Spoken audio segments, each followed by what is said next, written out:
Uh-huh. I know what you're thinking. Is this the booth, drafting the circuits, three-way theater, or the Kevin Jackson show? Well, to tell you the truth, in all this excitement, I kinda lost track myself here on Whoobazoo.com. So, do you feel lucky, punk?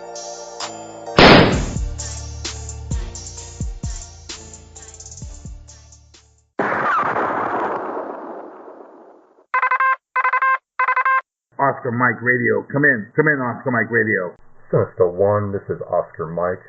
I have you, Lima Charlie, over. From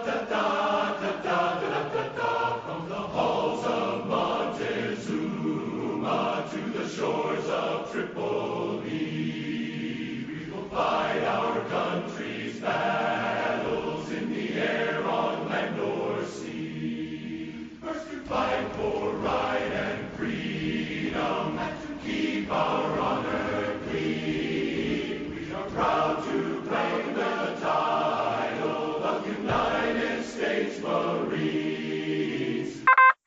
Yep. Okay, folks, good evening. My name is Travis with Oscar Mike Radio, broadcasting from the City of Champions, Brockton, Massachusetts.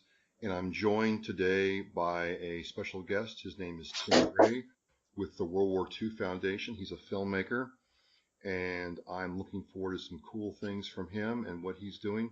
Tim, welcome to the show. Thanks, Travis. Appreciate you having me. Oh, thank you so much. So I guess my first question, I've looked at your website and some of the films you've done. You know, in an age of technology where things are, wow, and special effects and things like that, what is it about World War II that resonates with people still to this day?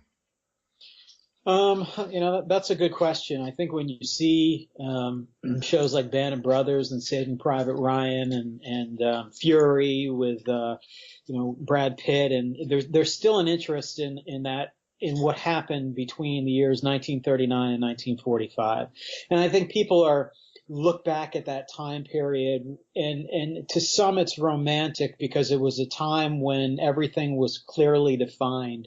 It was good versus evil. Everybody was on one side. Everybody else was on another side. America came together like it never had before.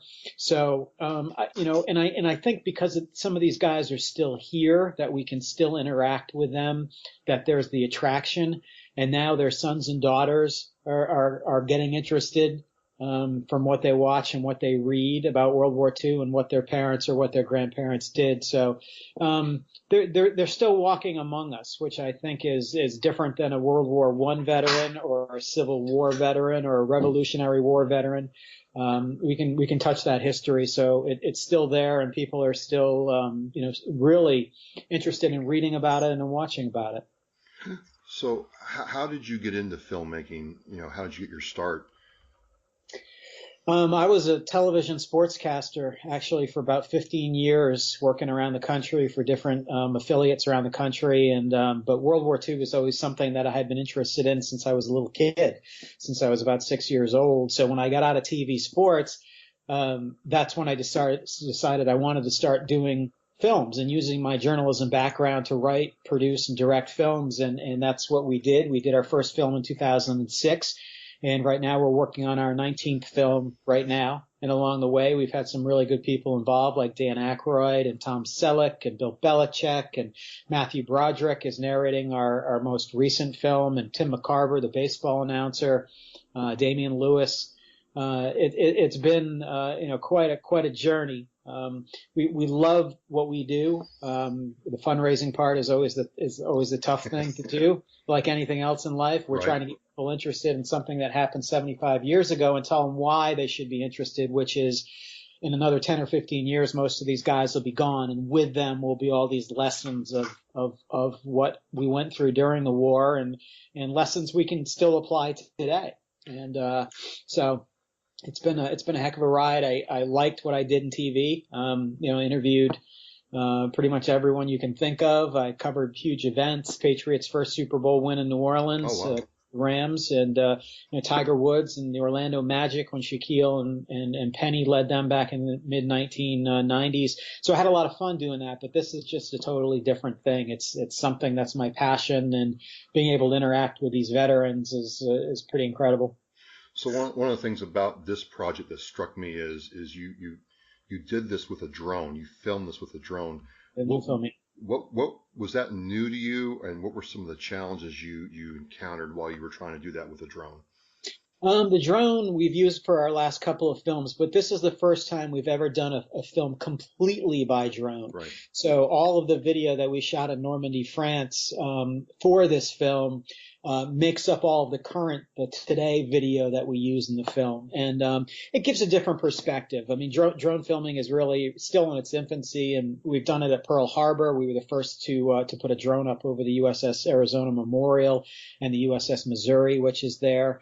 A lot of regulations you need to go through because Pearl Harbor is still an active Navy base, so you have to deal with the Navy and the FAA. So that was great. But this was an opportunity to show all the beaches and the battlefields and the bunkers, how they look today from right over them.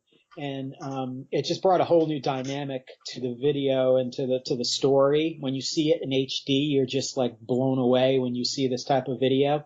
And then we went out and found 2 to 3 veterans who fought in each specific area where we filmed. And they added what it was like for them to be there on D-Day and bring that personal perspective. So it was pretty amazing.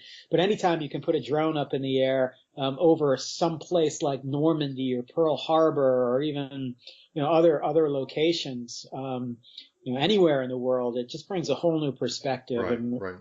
That's what this film was about. And then getting Bill Belichick to narrate it brought that perspective to it. It just it all came together and turned out to be a pretty good film. Well, I'll get to Mr. Belichick here in a second, but what's it like being able to talk to these veterans, and how does your work affect them as they're going back in time and relaying these stories?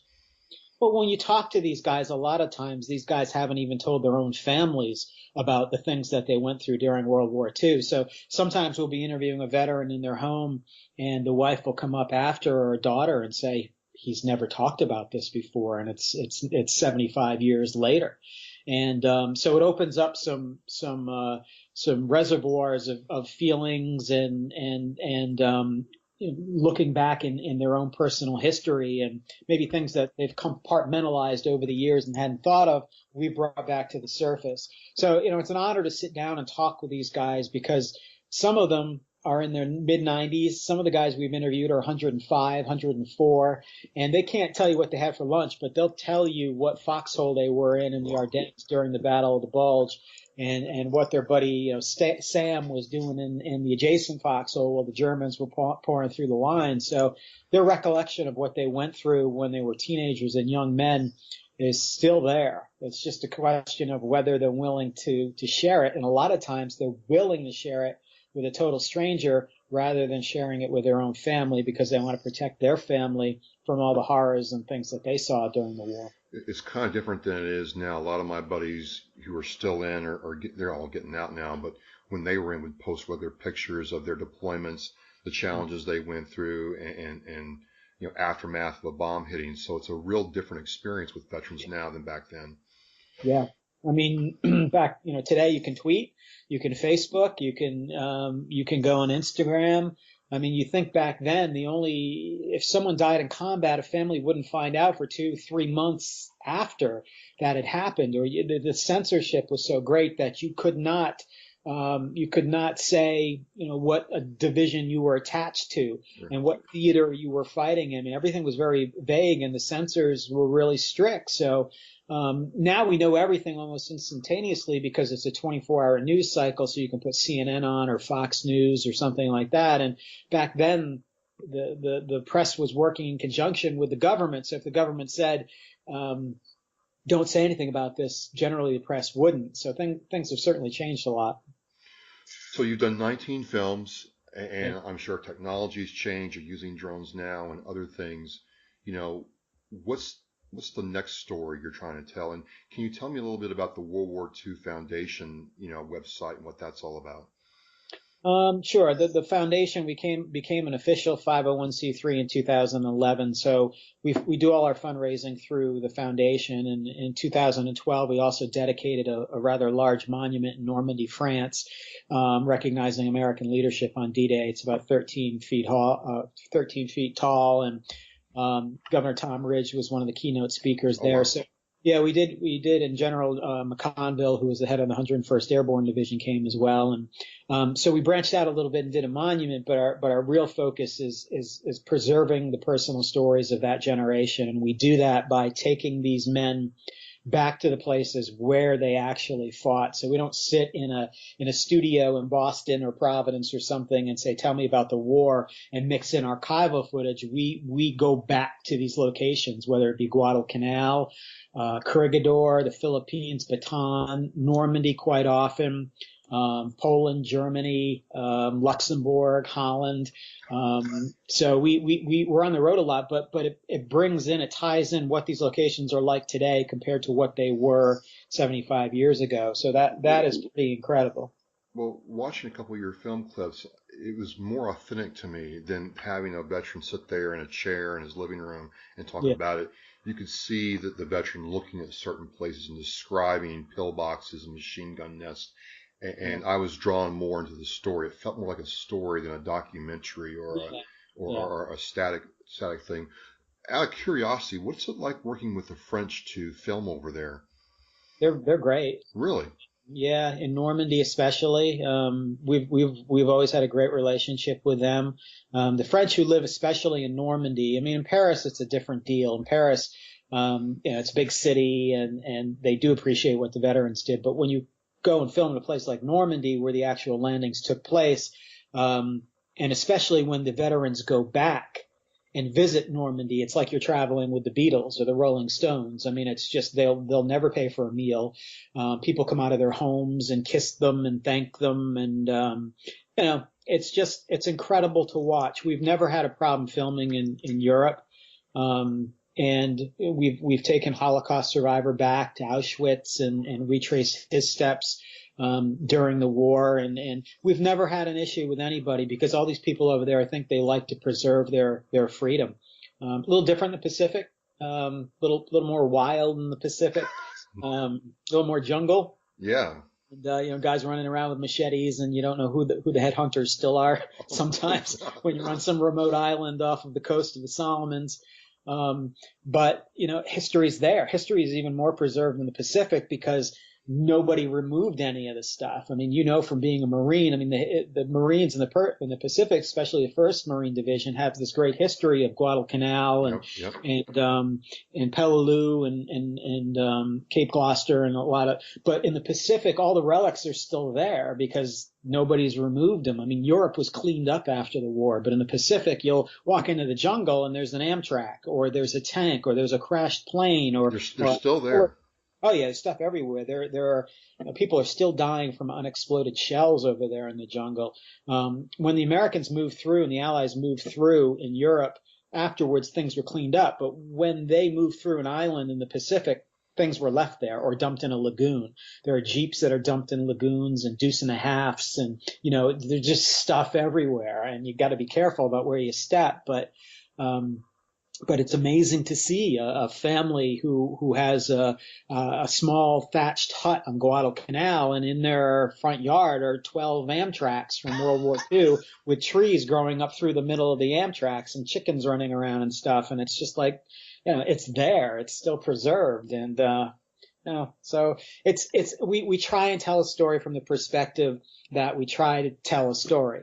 We don't try to just mix in archival footage and we try and tell a personal story from a veteran or a bunch of veterans who were in a specific area. And that's always our goal. That's the main difference I got watching film clips. It just didn't feel like a History Channel presentation. It was as close to being there as I possibly could.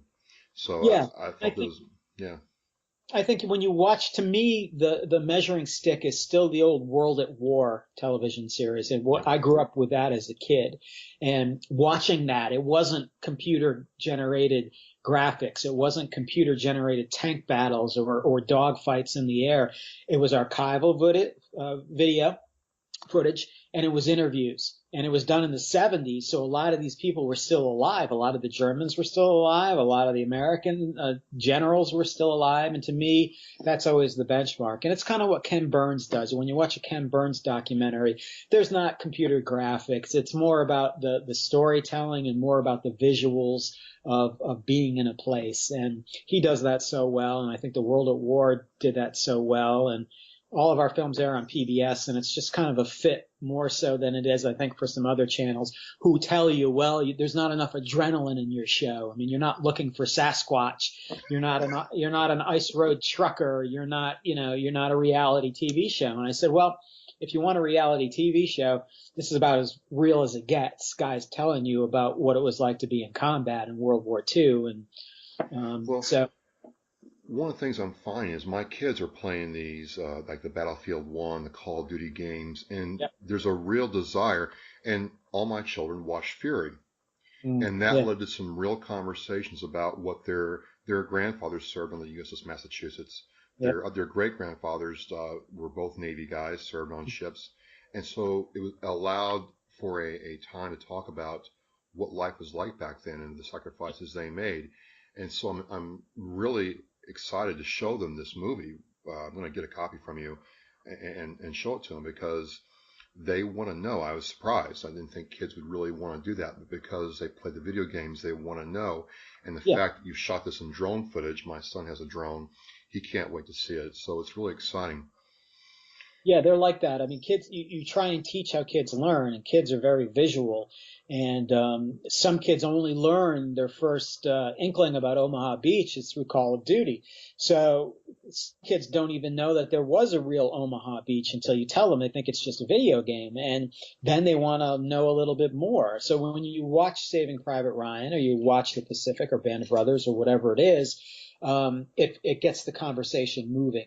And they generally, that gets it to the point where they'll come to you and say, what did your dad do? Or what did grandpa do in the war or something like that? So it's good. I mean, not all stories are factual and everything else. But it gets the conversation moving. So the bigger kids, like my 30 and 45-year-old kid buddies, want to know how in the world did you get Bill Belichick, who is about as monotone as it gets? That's what they want to know. How did you get him to do this? One, and two, did he emote at all? Is there any emotion? Bill's Bill, and he's been a supporter of the work we've done since 2006. We started sending him. I sent him our first film in 2006, and he critiqued it and wrote me a nice note. And so it's become a tradition that we send Bill one of our films when we finish it before it goes on PBS for him to watch. And he's attended one of our events. He's hosted some of our veterans at Gillette Stadium, he and Bob Kraft. And I always tell people there are two Bill Belichicks. I mean, there's the one who has to stand up in front of the podium to answer the questions from the media. And having been on the media side, I totally get why he gives them nothing, because I know what they're after and he gives them nothing. But then there's the other Bill Belichick who's best friends with John Bon Jovi, and he's funny. And Bill's read during this film was how you think, he didn't read it like he was Morgan Freeman. He read it like he was Bill Belichick. And that's what we wanted. And his dad served in World War II. He served in the Navy in both Europe and the Pacific. So and Bill grew up in Annapolis at the Naval Academy. His dad was a coach there for 50 years. So he gets what we're trying to do, and he couldn't have been more gracious. And he's been tremendous. Well, I can't wait to hear it. So how would I get a copy of the video, and how would people support World War II Foundation if they want to? We just got the DVDs in, so they won't be ready for another couple of weeks by the time everything's said and done. But if they want to go to our website, which is WWII Foundation.org, they can see the work that we've done, and keep an eye out. We'll have the videos for sale up there probably within the next week and a half. And the trailer to the film is on the website, and you can also watch our movies on demand. You can buy or rent we're kind of a small Netflix. You can buy or rent our films, right off of our website. And I think the Belichick film is up there now. But until you've seen it in like HD, like in a Blu-ray, it's just to see Normandy that way is just amazing. Oh, so you're gonna have Blu-rays too? Got Blu-rays too, yeah. It's night and day compared to watching it in Blu-ray and standard def. I mean, when I saw it in Blu-ray, I'm like, I have to order a bunch of Blu-rays because people have to see this in HD. Well, I can't wait to get one. Yeah, absolutely. I'll take care of you. And you have an event this weekend, I understand, correct? We're having the official kind of world premiere of the film at the Veterans Memorial Auditorium in Providence, and Bill can't make it. Got a lot going on, but Rob Ninkovich is going to be there representing Bill, and Rob is going to be the host of the event, and so it'll be great to have him there. And we're expecting a crowd of about 800, and people can still get tickets to the event if they go to the vetsri.com, which is the veterans website, and it's free for all veterans. All veterans don't have to pay a dime. You've done enough for us. And then it's $15 for the general public, with the proceeds going to the foundation. Well, I certainly wouldn't mind chipping in $15 to see this. No, Yeah, I wouldn't. It's people like yourself who tell that story and keep that memory alive, and especially because you realize, like you said, in 10, 15 years, these guys will pretty much be gone. And once we can't hear their perspective, it's going to be permanent. Yeah. They're dying at the rate of 500 a day. Yep. And there were 16.1 million Americans who served in World War II, and there are only about 800,000 left. And once that generation's gone, I mean, it's just a part of history that we can still learn so much from, how a country came together for a single cause. I mean, men, women, and children. And I think people look back at America during that time and say, can America ever do that again? And I think there's always that, when you look at the current generation of military, if they were ever put in the position that the guys and men and women of World War II were, they would respond the same way. I mean, when you meet current generation of military, they're just reincarnation of the World War II guys. I mean, they're just so disciplined. They're so courageous. They're humble. So there will, unfortunately, there will never be a war fought that way again. And that's just the difference in society and technology and everything else. Absolutely. My kids were asking about it. I'm like, they would never, ever send craft like that without, air support, naval support. That would never happen again. So it is different. But, to your point, I think in America in general, in certain small ways, like the flooding in Louisiana last year, that state came together. 9/11 people came together. I think we have the capability to do that. It's just we have certain forces dividing us. But I think at the core, we're still a country that will come together regardless of what's going on. Yeah, absolutely. And I agree with you. I look at some of these, I call them kids now because they're not much older than my children, and I see promise. They're dedicated. Yeah, they're amazing. They're amazing. Female. Yeah, absolutely. So they're the next greatest generation, and they'll never be called on to fight in that manner. Things have obviously, like I said, have changed, but I would take this generation and put them back 75 years, and they would have responded the same way that generation did. So, well, Mr. Gray, Tim, thank you so much for your time. I'm going to have links to not only the event on the Oscar Mike podcast, but also the World War II Foundation.org website, where you can go check it out. Check out the DVDs or Blu-rays. I'm getting the Blu-ray, and because I want to watch with my kids and see what it's like. And just thank you for your time, sir. We're looking forward to talking to you soon. Thanks, Travis. Thanks for your service as well. Appreciate it, sir. Thank you. All right. Take care. Oscar Mike Radio, over and out. From the halls of Montezuma to the shores of Tripoli, we will fight our country's battles in the air, on land or sea. First to fight for right and freedom, and to keep our honor clean. We are proud to claim the title of United States Marines. Oscar Mike Radio, do you copy? Mr. One Actual, I have you 5x5. Anchors away, my boys, anchors away. Farewell to college joys, we sail at break of day. Through our last night on shore, drink to the foam until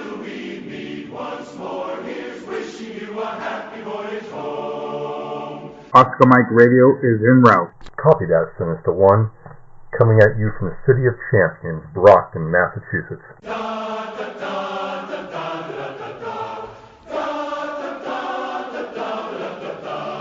We're always ready for the call, we place our trust in thee. Through surf and storm and howling gale, high shall our purpose be. Semper Paratus is our guide, our pledge, our motto too, so true. We're always ready, do or die. I Coast Guard, we fight for you. First to fight for the right and to build the nation high, and the army goes rolling along. Proud of all we have done, fighting till the battle's won, and the army goes rolling along. And it's high, high, hey, the army's on its way. Count off your cadence loud and strong, for where'er we go, you will always know that the army goes rolling along. Come in, Oscar Mike Radio. Oscar Mike Radio,